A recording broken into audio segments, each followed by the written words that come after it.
But again, welcome back to Jody Martin, who's giving us part two of getting your firm's affairs in order. So, Jody, please take it away. Perfect. Thank you. Well, welcome everybody. So let me jump off by saying, first of all, if you know me very well, you may notice it by my voice. If not, you'll catch I have a cough drop. I am on the supposed backside of what feels like a lifetime version of bronchitis. So if I have a bit of a coughing fit, I will try to mute myself, hoping that doesn't happen. But if I'm muted and you have a question, feel free to hop in and ask your question. I don't mind. And also, I'm fine with a bit of a conversation today. So if you have questions as we go forward, feel free to pop in and ask that. If you want to raise your hand using that little reaction tool, you can. If you just want to unmute and catch me in a breath, I'm not going to be upset. That's totally fine. So we are on a part two. So I'm kind of starting with the assumption that all of us attended either part one or has maybe watched it on, I think there's a YouTube channel that the Bar Association has, or has attended maybe some version of a succession planning CLE. And so you're not new to the material.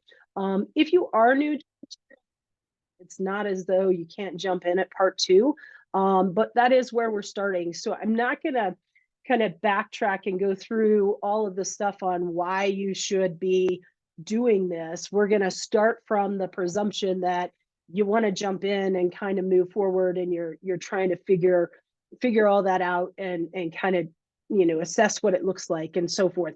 And so that's the starting point for today. There might be, obviously, to keep us in the ethics arena, there's going to be a little bit of ethics pop up here and there. Beyond just the ethics of the fact that you need to do this, we'll kind of talk about the whys occasionally. So that'll be in here. The other thing is, as far as materials go, I'm going to pop one piece of material into the chat right now. You do not have to have this in front of you. I lied. I'm not going to put it in the chat. That's okay. You don't need it. So don't let me stress you out. You don't need it. What I have, and that Kyle will email you, is the OARC guide. If you attended part one, you probably already have that. We're going to talk a little bit about some of the forms that are in there today. So that will be in your follow-up email. You'll also get a set of my slides. So as we look at slides today, don't worry, you'll get a set of those. They're probably not going to be super helpful just because they're basic slides, but you'll get those. All right, so succession planning, I'm going to, and I will tell you, really a lot of today is primarily going to be helpful for solos or a small firm where there's only one partner. So you don't have another partner that you can have a buy-sell agreement with or an arrangement to take over things immediately. Maybe you have an associate or a contract attorney situation or an of counsel or something like that, but you don't have a partner. If you have a partner and you're that sort of small firm, some of what we'll talk about today will be helpful, but it will not be the path forward to completing some of your succession plan, because you sort of have a built-in tool in that there are two of you or more that have an ownership interest. And so today we're really going to be looking at the situation where you don't have that, and what tools can you use or should you be using to help you move forward with succession.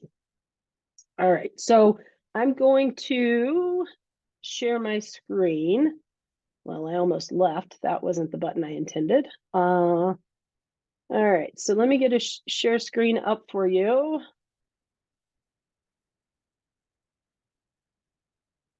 And all right, hopefully you are seeing this PowerPoint at this point.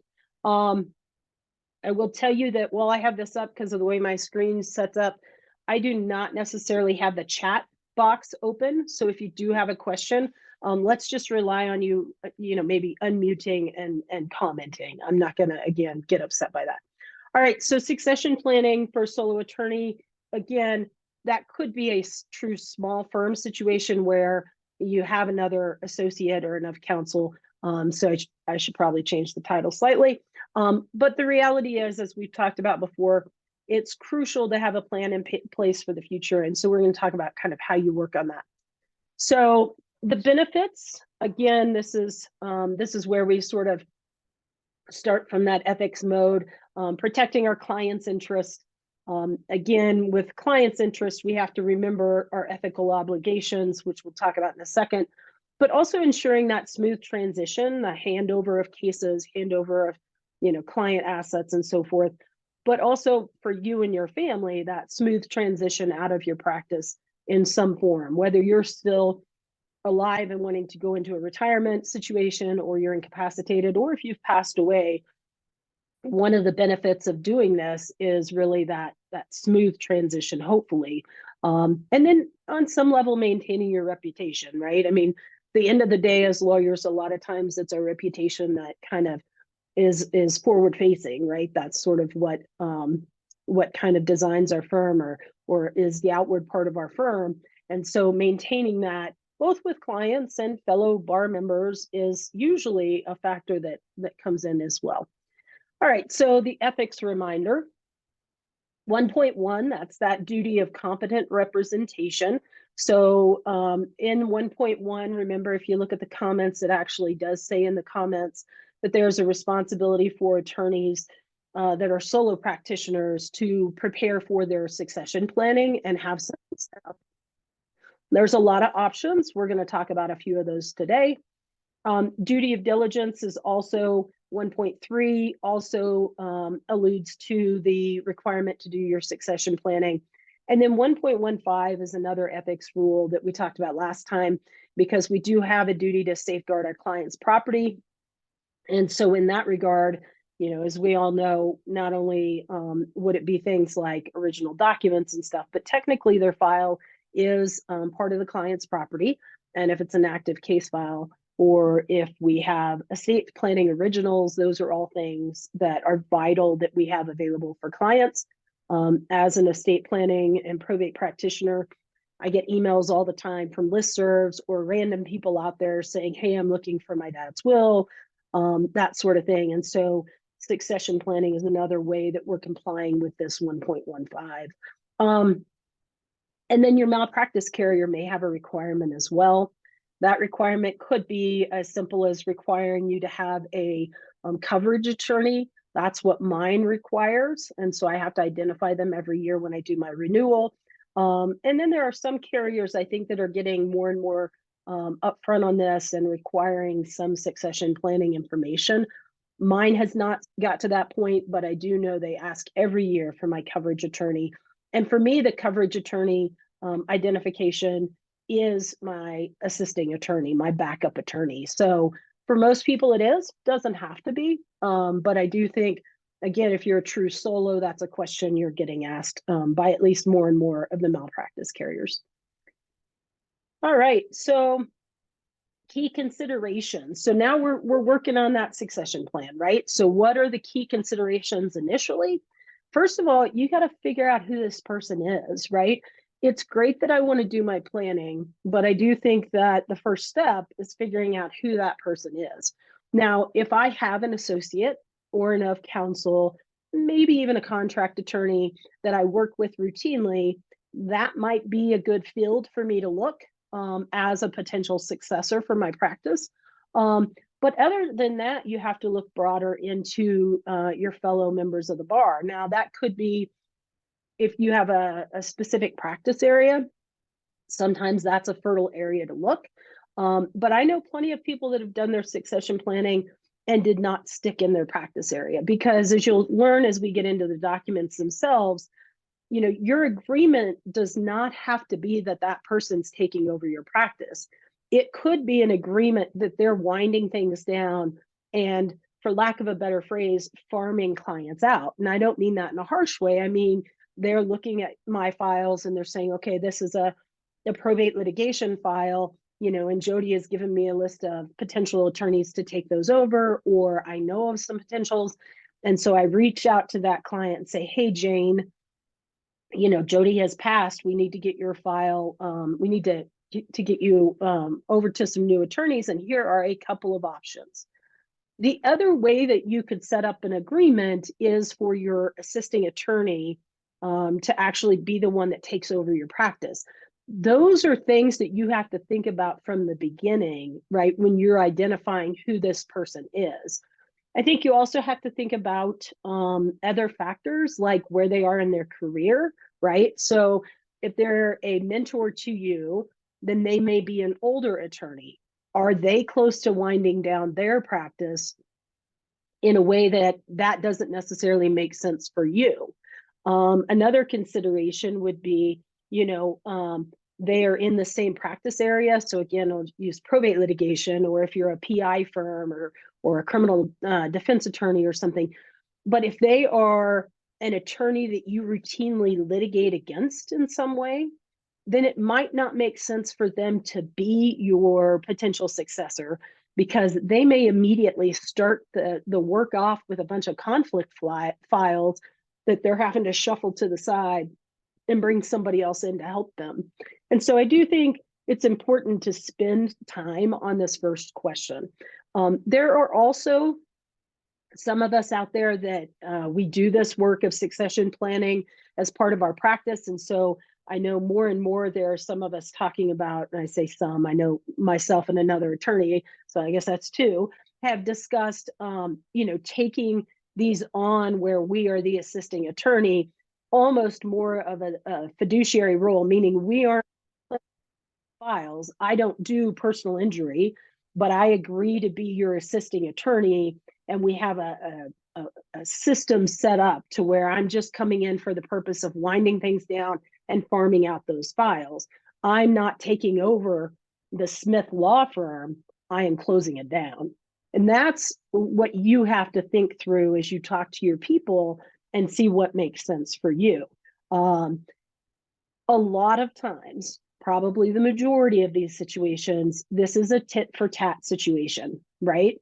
Or a quid pro quo. This is a Jane has her firm and needs to get somebody set up, and Sally does as well, and they agree to do it for each other. So they do two different agreements, one for each firm, but the idea is they'll serve for each other. That is probably the most common situation, but it does not have to be the rule for you. And you just have to figure out what fits. Also, if you're looking at a situation for them to take over your firm, you're going to need to think through some more details besides some of the stuff we'll cover today, because you want to start thinking through, is there almost a buyout price or some sort of a financial incentive to you to have them take over your firm? Those are some different issues than we'll discuss today, but those come up as well when you're talking about successors. Number two, creating a comprehensive plan. This is going to be a key part of what we talk about today, and really with our short window of time today, kind of probably where you'll feel like we focus most of our time is on 2 and 3, because the identifying your successor is really something you have to work on kind of on your own. 2 is creating that comprehensive plan. Those are your documents, right? And that's what we're going to talk about today. That OARC guide, which you may already have from part 1, but again, will be emailed to you after today. That's going to have some forms in it. They're a good starting place. They're not new. They were created originally in 2019. So as I look at them and work on things like today's presentation, I often see things that I would update, and they are working on that at attorney regulation. I know that because they have literally told me that they're working on that. But it is an older form, but it is a great starting place. Why reinvent the wheel if you don't need to? So we're going to work on the plan today a little bit, or at least dive into that. And step 3 is to implement that.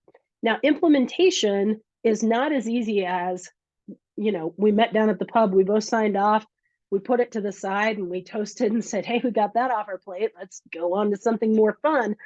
That is not what implementation is. Implementation is getting it signed and in place, and then doing the work to make sure that the plan's going to be effective when the time comes. So there are some attendant documents that we'll talk about, some backup documents, information sheets, those sorts of things that you'll need to do to make sure that your plan works. Because if if I'm your assisting attorney, right? Sally comes to me and I agree to be her assisting attorney, and then step 3 doesn't happen, I am going to have one heck of a time trying to actually do the work of the plan without these extra tools and without all of the information we need.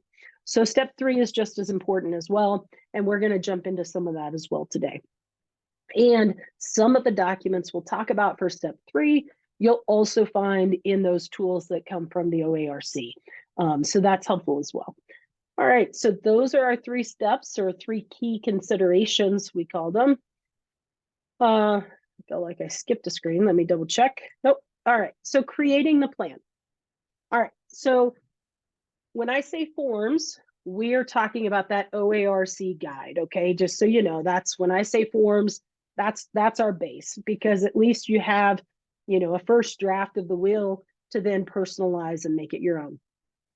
If you look at the OARC guide, or if you've looked at it in the past, you will find there are 2 types of plans in that packet. One is a consent to close office. We call that the short form or the bare bones form. That starts on page 26 of the packet that you'll get. They're numbered at the bottom. And the other one is an agreement to close office. The agreement to close office starts on page 17. It is a much longer version of your agreement. So you have a consent to close office, bare bones, agreement to close office.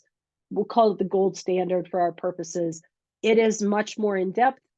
It addresses everything that's in the consent and then adds more to it.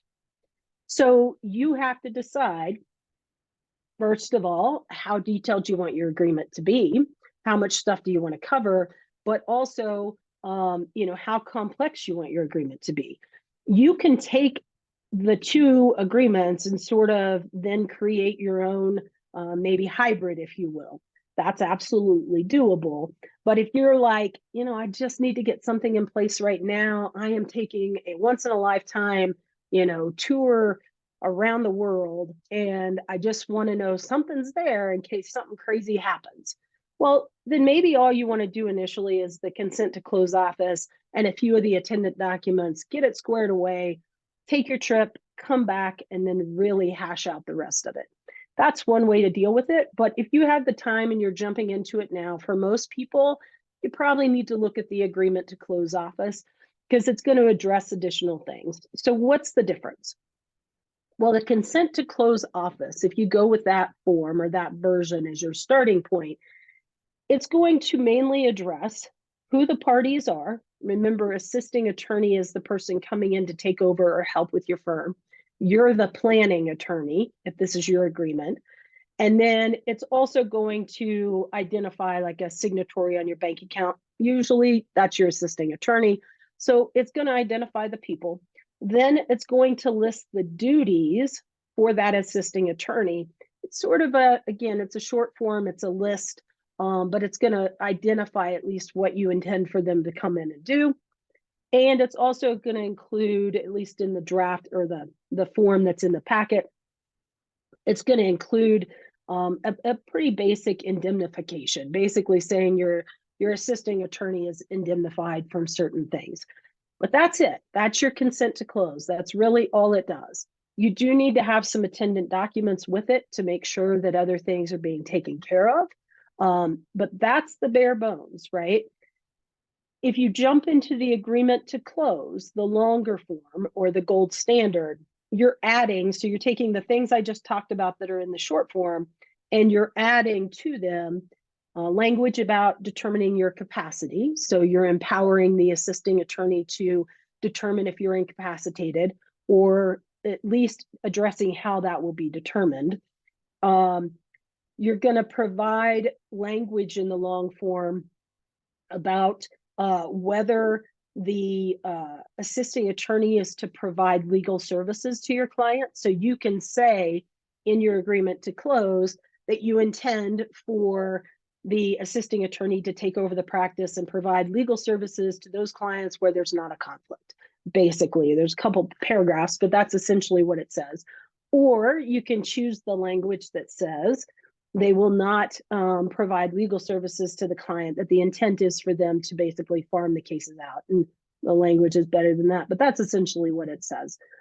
There's obviously nothing to stop a client from saying, hey, I really liked working with Jodi when she was closing Sally's firm down. Jodi does handle that sort of work that I was doing with Sally. And so I'm going to reach out to Jodi and just see if she'll take me on. They can do that. But again, depending on how your agreement's written, you may already have told Jodi, you can't do that, right? So you may have already told me you shouldn't be doing that because you're acting as my attorney. And so in doing that, you might create a conflict. So you're creating these provisions in your agreement, and they're all in the form. You choose which type of setup you want. One of the considerations that has to be looked at is the conflict questions and those ethical obligations around prior clients and current clients, and we'll hit on that, I believe, on one of the slides. If not, I'll back up to that.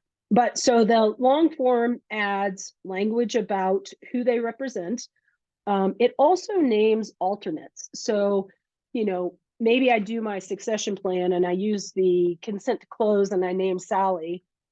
But, Sally has, she gets hit by the bus crossing the street while I'm on my journey around the world. And then I get hit by a different bus on my journey around the world. And now what happens? Well, if I haven't named an alternate, that we're kind of back to inventory counsel, and the plan was to try and avoid that. So in the agreement to close, there's a provision that lets you say who that. Jumping into the long form, you're adding that provision as well. And then there's also a provision that allows you to set up a scheme or a methodology for paying your assisting attorney. So if it is somebody who's going to be taking over your firm, then you may not be paying them. But if it's somebody who's coming in for the sole purpose of winding things down, farming out clients, closing down files, and just meeting all those obligations, well, that person probably, is going to want compensated in some way, because for most of us, that's not going to be a 24-hour process. It's going to be, a project, and it's going to take time away from their practice. And so you can set up a provision that says how they get compensated and what that looks like. Plus, if you're using someone who is serving as more of a professional, right? So it's someone like, myself or this other attorney out there that I know does this work, and you contract with us to literally serve as the assisting attorney, you're going to create a provision in your agreement that says what that compensation looks like and how time is billed and so forth, so on. Theoretically, if you're coming in to close down a firm that has staff, the goal would probably be to keep some of the staff on if there's money for it, at least initially, so that you have people with knowledge helping you wind things down. And again, you want to make sure you've created some provisions around that. The agreement to close office that's in the OARC packet doesn't get super deep into how those payments are going to happen. But again, it's an editable form. The one I'm sharing is PDF, but if you go to the OARC website, you can get the Word version. You can grab those forms and you can make them fit for your scenario. But that's another thing you think about as you're talking to the person that you're nominating. So the consent won't talk about payment, the agreement will. So those are the main differences between the two forms that are in the OARC packet. Again, they're a starting point. So, a lot of times when I draft these agreement to close office, we kind of have a starting point and then we expand based upon, the essentials for the client. So if it's my firm, I consider the fact that, I have staff and I want to address that. I have added provisions in my personal document for my firm. I've added provisions that deal with, the idea of working with my estate so that there's no question who's closing the firm and where the assets go, those sorts of things. So there's some modifications, but if you just pull up the Word form from OARC and start with it, you are at least ahead of most people, and you're ahead of where you were today. So that's a good start. All right, so those are the two types in your packet and a good place to start. See, the next one, ethics consideration. This is what I mentioned there about considering conflict issues. So, you have to think about when you do your agreement, and there's language in there in the long form that talks about whether you want your assisting. So if you're the planning attorney, do you want your assisting attorney acting as your legal counsel as they wind down your practice, right? And you sometimes think, well, that makes sense, I'm going to do that. But you have to think through what the ethical obligations and the potential risk are in doing that. If they represent you, then there is, they cannot in that case represent any of your clients. So if they are acting under the agreement as your legal counsel and they could handle Sally's case, they have to say no. And that may make some potential assisting attorneys look at you and go, I don't really want to do that. I just don't want to step in the role as your legal counsel and then be barred from taking some of those on. The other thing they have to think about is as they come in, so even if they're coming in as an assisting attorney to farm your files out, there's still the question of, is this client of Jodi's? So let's say I'm the planning attorney and they come in, Sally comes in as my assisting. Immediately, Sally has to review the files and watch for conflicts she has. Maybe it is a case where she was opposing counsel, or maybe she represented, somebody that's in conflict with my case. And so she needs to immediately isolate that file and not get herself in trouble. So constantly you have to be thinking about 1.7 and 1.9. The other thing that has to be considered is, if, again, use it as my agreement and Sally as my assisting attorney, if I have said that Sally can take those clients on, or if I have just specifically said Sally represents my clients and then it's up to her to farm what she doesn't want, but immediately she takes over, they're hers. The problem in doing that sometimes is I have now put her in a role, Sally, of being the attorney for my clients. So she's winding down my firm and she looks through, John Doe's file, and she is taking that on, and she immediately sees something that maybe I did that she's like, Jodi did this wrong. And I'm worried that there was a malpractice issue, or at least an ethical violation that really now puts Sally in a quandary, because she is supposed to be closing my firm, but she has an attorney-client relationship now with my former client. So she may have to actually report me as a result of the way I drafted my agreement. So you have to think about all of those possibilities when you're talking to your nominee, right? And so oftentimes the cleanest, easiest for everybody is to do an agreement that says they come in, they are literally there to close down the practice, which means farm out the clients. And then again, if that client later reaches out to them, they have maybe the freedom to make a decision. But their job is to come in and push files, not take them on as their own clients and not represent me as my attorney, but just come in as my fiduciary and wrapping up my firm and push files. And so you have to figure that out. You have to see what makes sense for you and what your succession attorney is, or assisting attorney is willing to do. Because some people may come in and be like, I don't want to do the work unless I'm literally taking over the firm and inheriting that business. And that's fair, but that's a consideration that both of you have to work through. All right, so that's some ethics consideration, making sure we cover our ethics because it's end of year. I'm guessing at least one of you is here, hopefully looking for some ethics credit. All right. So now let's talk about how we establish the authority for our assisting attorney. So the first thing is this agreement or consent. So we're building our plan, right? And so we're building that comprehensive plan, and the idea of the plan is to establish authority in this person.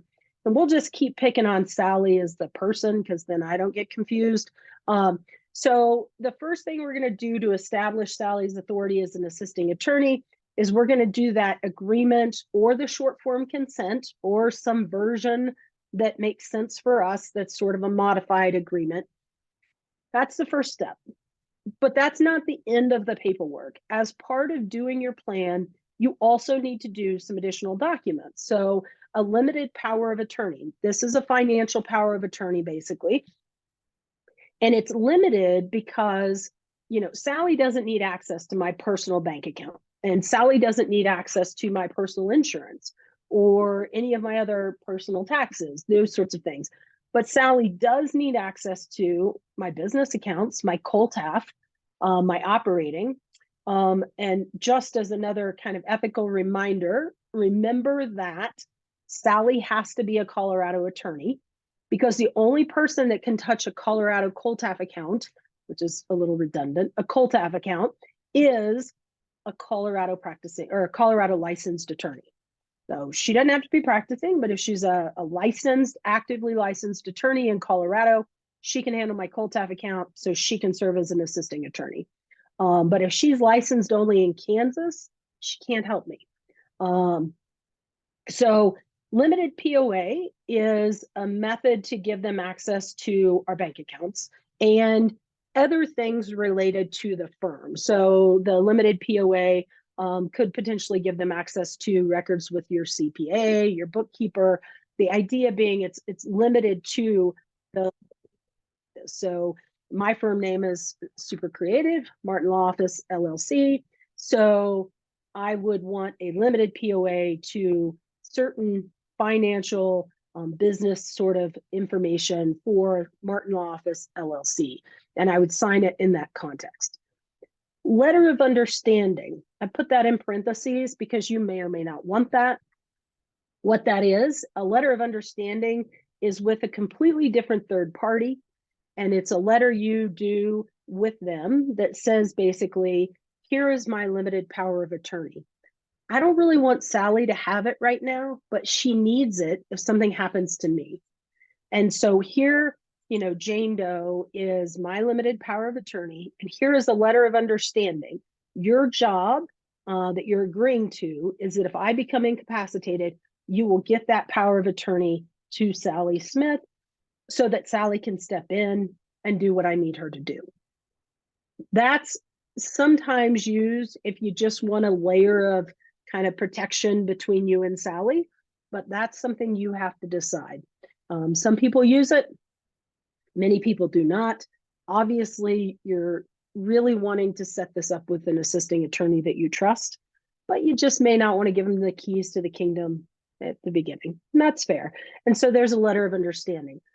Both of these documents, there are forms in the OARC guide. So a lot of the things we're talking about, not everything, but a lot of these, there are some starting points in that guide for you to start with, okay? And both of those are in there. I listed a HIPAA authorization. I don't believe that's in the OARC guide, to be honest with you.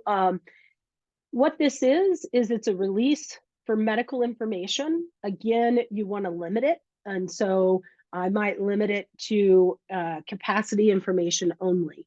So what I'm doing is I am giving a release to Sally so that if she thinks I'm incapacitated, but she needs a doctor to give her a letter to that effect, she can take the HIPAA authorization to my treating doctor or to my spouse or whomever and say, hey, I really need a letter so that I can move to the next step.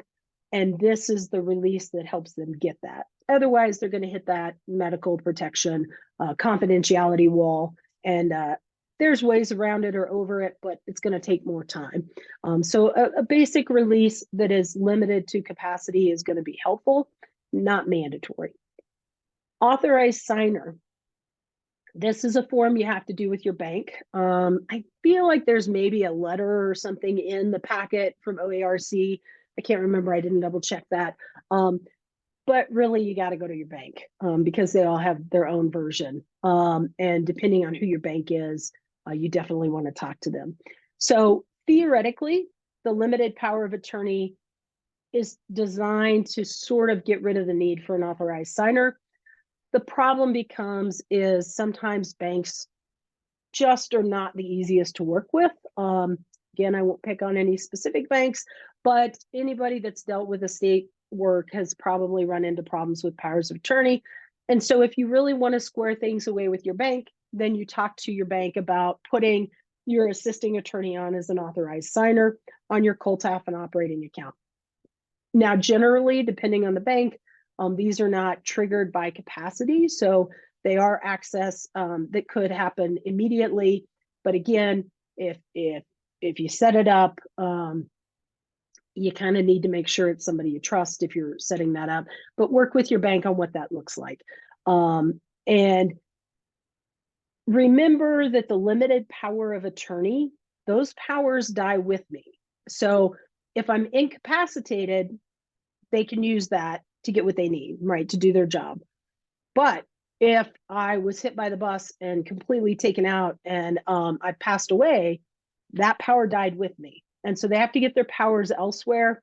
The authorized signer is one place, the agreement, and then my estate, or other ways that they get their powers. But you have to keep that in mind as well. So oftentimes one thing isn't the end all be all. This is a layering effect. All right. Additional, so we're still talking about the ways to authorize this person. A provision in your will or trust. I've included just some verbiage here. You know, anybody that does estate planning can probably tell you we do this a bunch of different ways. But the idea is put a provision in there that makes it clear that you have this practice and that you have done your homework and you have an agreement in place and you want that followed. Because remember, if you have a will, so if I die today and I have a will, the court's appointing a personal representative to manage my estate. That's the person that has court authority to do things. Well, if they're a non-lawyer or a lawyer licensed in, New Mexico, they can't step into the business. And I didn't intend for them to. I intended for my assisting attorney to deal with the business. So what you want is some sort of provision that makes that clear so that they are working with your assisting attorney rather than having some conflict. And so this is just some draft language. I feel like there's also maybe some language in the OARC guide. Again, I didn't double check that. But this is just a version of some language to try and help with that process. And it does include language that says, hey, if I don't have an agreement like that in effect, if somehow I drop the ball, then my PR is authorized to get some sort of agreement in place with an attorney to get this done. So we're just trying to cover all our bases so that we don't have any holes in our succession plan. All right. And I should say that provision on the screen talks about a personal representative or a PR. So that's really language for a will. If you're dealing with a trust, you're going to modify that. It's just, that's some draft language. So, all right. Also a provision in your agreement. And the form agreement from OARC doesn't necessarily have this sort of language in it. And this is where you kind of take the form and you doctor it and kind of make it your own. So here's some, again, some draft language for you to look at. But basically, you're putting a provision in the agreement that says, hey, I've done my planning, my estate planning, and I've got people in those roles, but I intend for them to use their roles to help you as the assisting attorney get my stuff done, because that's why I did this agreement with you. And so this is, again, just sort of filling in some gaps to make sure that everything is hopefully covered and you don't have any gaps in your planning. So there's that language that'll be in your slides. Again, this specific language doesn't necessarily show up in the forms, but if you don't have it, using the base form is still going to get you most of the way. So, all right, so that is that's putting in place. So those are the documents that initially put in place the plan, right? The agreement, the powers of attorney, HIPAA, and some of those.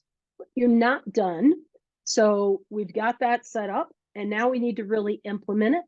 Implementation starts now because we need to communicate the plan. And that's not just communicating it to our assisting attorney. It's great that they know, but if nobody else knows about it, we're going to have problems again, right? And so we need to inform our clients. How do we do that? Well, that's your engagement agreement.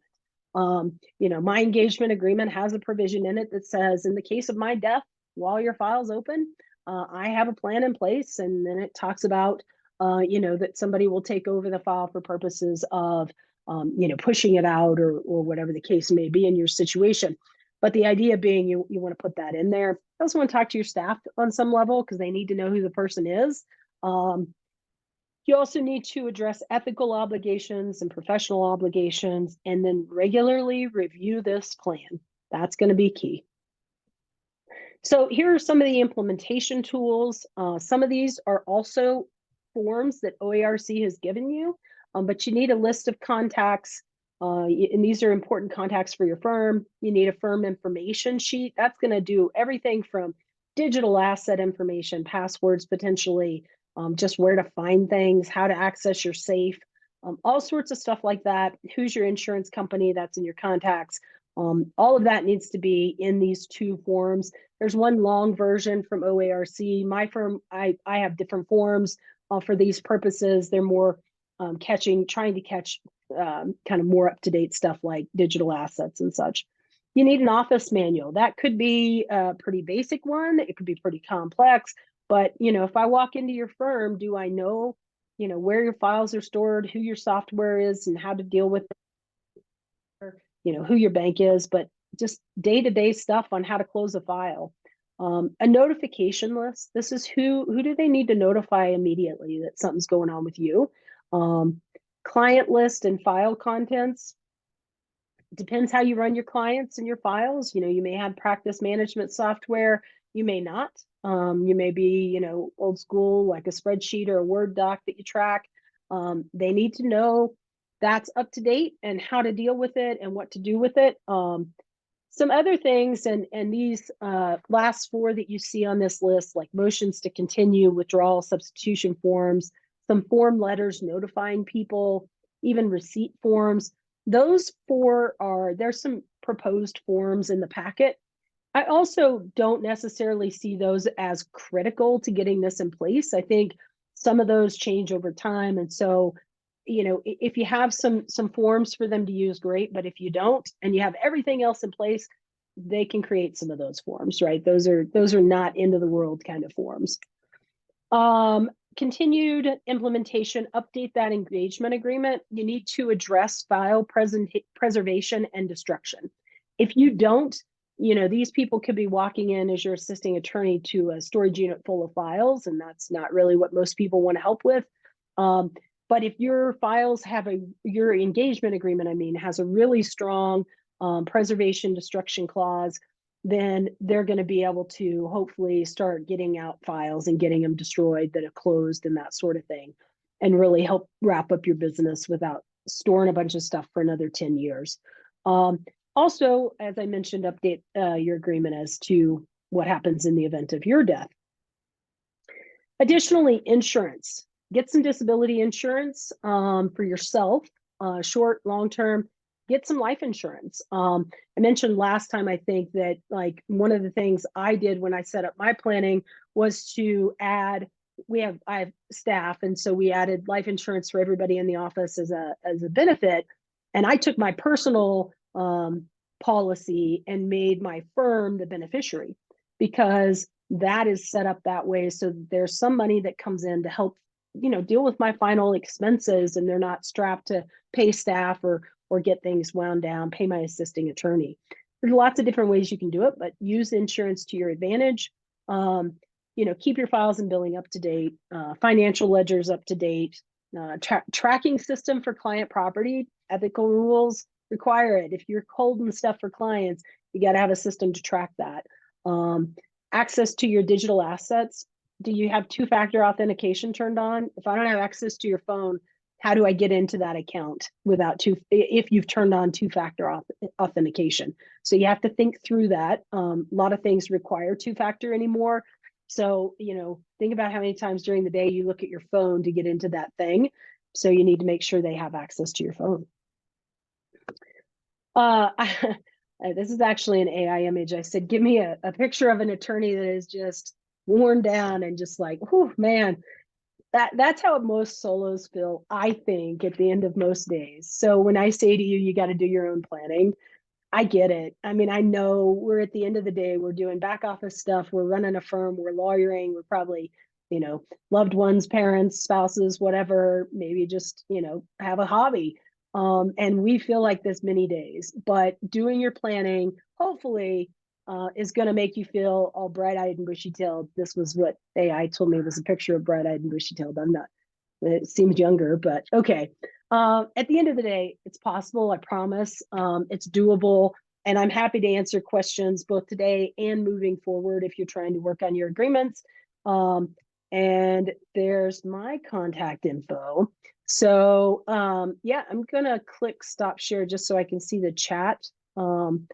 And questions, because I know it still feels like I flew through some of this. So any questions, concerns, disagreements, different opinions, anything at all from anybody, please feel free to unmute and tell me what you think.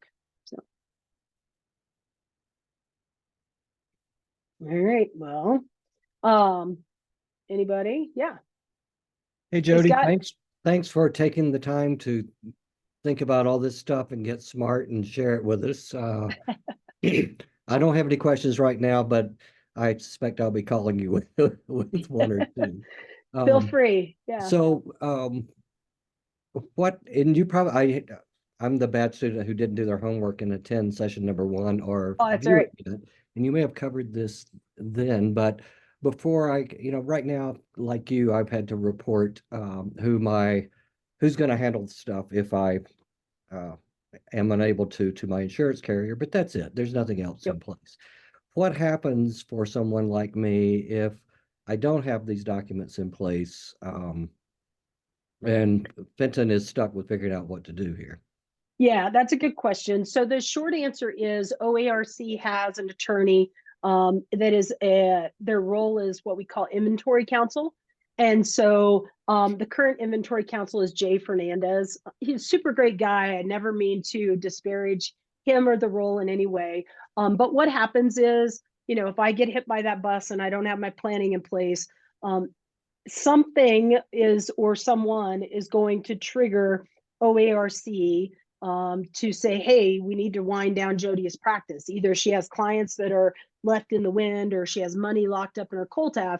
And so what inventory counsel does with OARC is they file a petition. So in my case, I practiced in Boulder County, or my office is in Boulder County. So they'd come to Boulder County, they would file a petition asking to be appointed. And then they come in and they lock down the firm. They get authority to access the accounts. They collect all of my devices, phone, laptops, anything that might have client info on it. They collect it all and they walk into my firm. Staff is let go immediately and they start going through my files to comply with the ethical obligations in the context of preserving the client's interest. So they're going to, get client files back to clients. They can't really give them referrals, but they're going to get them their files back so they can find a new lawyer. They're going to get into my COLTAF and get the money back to them. And if my ledgers aren't up to date, or if I haven't done my billing or even just done invoicing, they're not going to worry about that. They're going to kick the money back to the client as best they can. And that's their role. And they do a great job. It takes a long time because they're trying to create things with no real guidance most of the time. But yeah, and they can, for the mountain communities, things kind of further out, they will often get local counsel that is willing to be appointed as inventory counsel. And they also can bill now under the new rules, they can bill your firm certain fees to try and reimburse OARC for the work, because it's very time intensive. So yeah. Does that attorney that I have the verbal agreement with that they'll take over and handle things when I'm gone have any authority absent these documents? So not really. They can go to inventory counsel and say, hey, I'm willing to be appointed as Scott's inventory counsel and step in and do the things. Though if they do that, they don't have the same powers that they would have if you'd done your agreement. They just don't have as much ability to like try and do your back invoicing, things like that. So they're really going to come at it from this almost sky high approach like inventory counsel. But they could totally go, because Jay's always needing help anyway, they can totally go to inventory counsel and say, hey, I know Scott passed and need somebody to come in as inventory counsel. I'm willing to step in under your rules to do it, but they have to then follow the statutory guidelines. So, Thank you.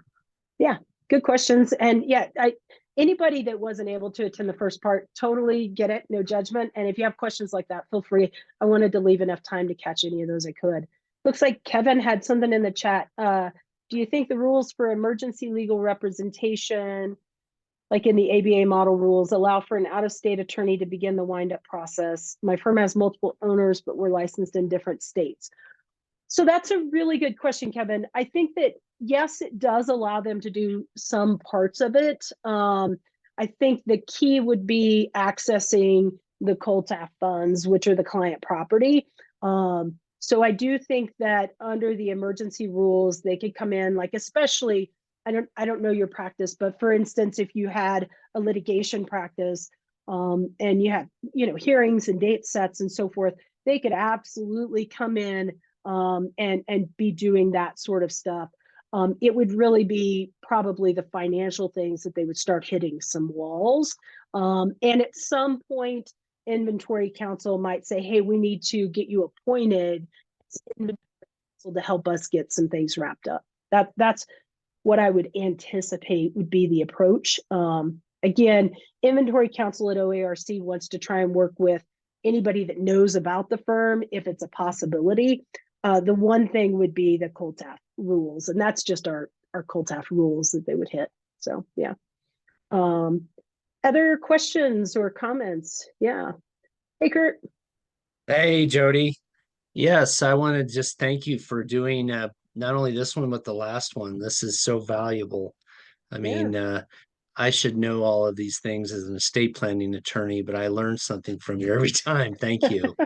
Yeah, no worries. So, yeah, I'm just curious. This is it just general. If you know when an attorney has died and maybe there are malpractice claims, do you know of any cases where the cases are brought against the estate of the attorney who died?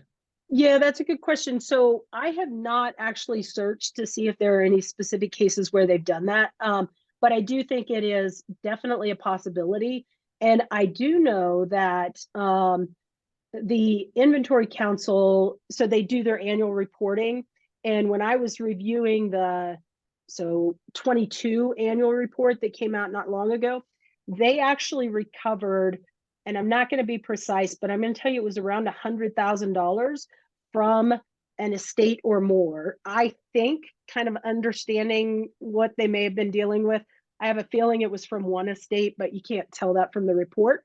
But I know they recovered about $100,000 from estates. So yeah, I mean, there's definitely, and in that situation, it could have either been money that was pulled out like improperly, right? Somebody's borrowing against their COLTAF or doing something they shouldn't, like that, or money that was pulled out of COLTAF and they didn't keep good ledgers. So inventory counsel couldn't match it up to an invoice, and they were like, hey, we don't know why that came out of there, and this person's owed this amount, and so they gave it to them. I do think that one of the cases that resulted in money coming out of an estate, I believe, was maybe like a PI firm, like a personal injury firm. Nothing against PI firms, but I think it was something to do with a settlement proceed.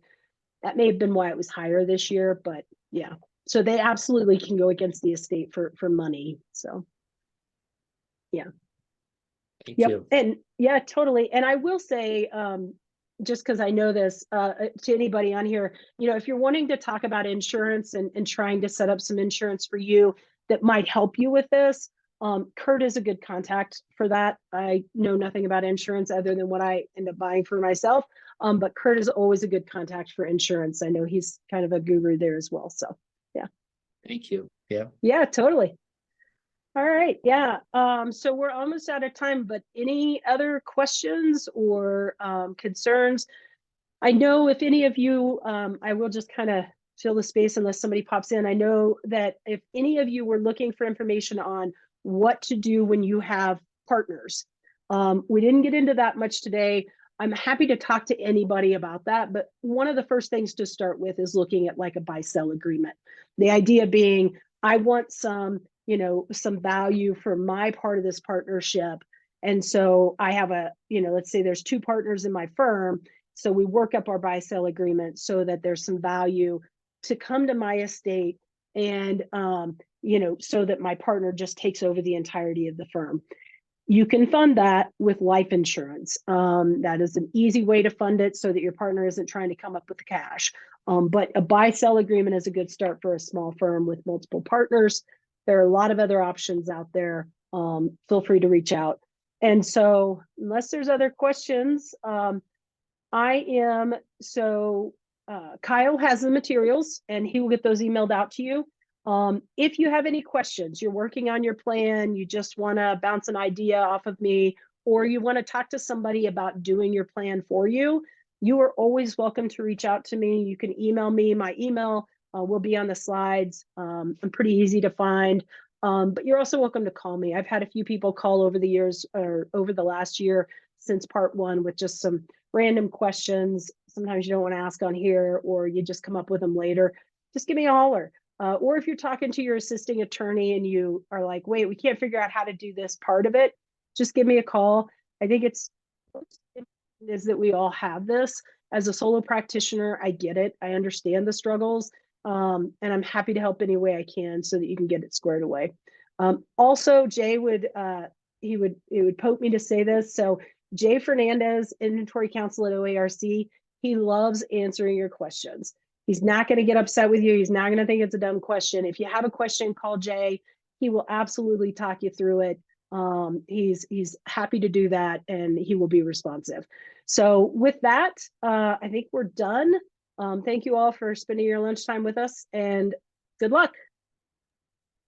Absolutely. Thank you, Jodi, for presenting again. Everyone have a happy holiday season. And if you have any suggestions or ideas about some future solo small firm programs, please send them my way. I will send out the CLE information this afternoon and you can respond to that email. So thank you, everyone. Bye. Bye.